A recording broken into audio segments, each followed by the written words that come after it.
Let's begin with Cody, who met with folks removing debris and recovering from the storm. Cody? Good afternoon, Shelley. Yeah, that's right. Cleanup has progressed for some, but for others, the scars are still very evident, including just behind me. You can see this very large uprooted tree. We're off of South Cullen Avenue, right across from Harrison High School, one of the harder hit neighborhoods on the east side of Evansville. And also thousands without power today. They are dealing with that, and this is certainly a storm that many residents in Evansville won't soon forget. Heavy rain, frequent lightning, and nearly 70-mile-per-hour winds left a path of damage in its wake across the east side of Evansville Monday night. Two of the grandkids were out in the backyard, and then the sirens went off.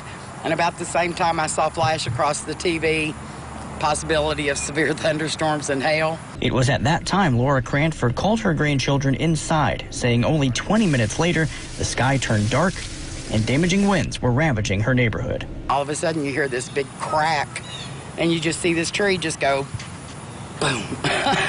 It was nuts. That tree was just across the street from Cranford, completely uprooted, narrowly missing this home. Thankfully for Cranford, her damage was minimal. It was a pretty big branch. It came down and knocked a couple of good-sized boards off of the tree, off of the fence, and big branch laying across the backyard now. Just a few houses down is neighbor Derek Russ. Similarly, Russ and his wife and kids narrowly escaped the wrath of the storm's damage. It was not shortly after we walked through the door, we heard branch come down in the back, and that's what you see behind me here, and it basically fell on the line coming from the pole to the house. Like many in his neighborhood, the Russ family had to adapt to living without power for a significant period of time. So far, good spirits, everything. Got my two little kids with me, got my wife. My mother-in-law's in town this week for her vacation, but not much of a vacation when you're staying somewhere with no power.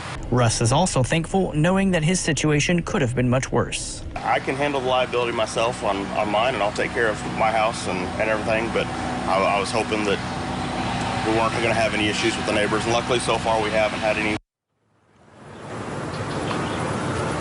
Now, CenterPoint Energy hopes to have a large portion, at least, of those outages beginning to be restored later tonight or early tomorrow morning. Now, another aspect of the storms with a high call volume for first responders and dispatchers. Coming up on Eyewitness News at 5, we'll hear more reaction from residents as they reflect on last night's storms. We also speak with Evansville Fire Department on how they responded to numerous calls for residents asking for help during last night's severe weather. Reporting live in Evansville, Cody Bailey, Eyewitness News.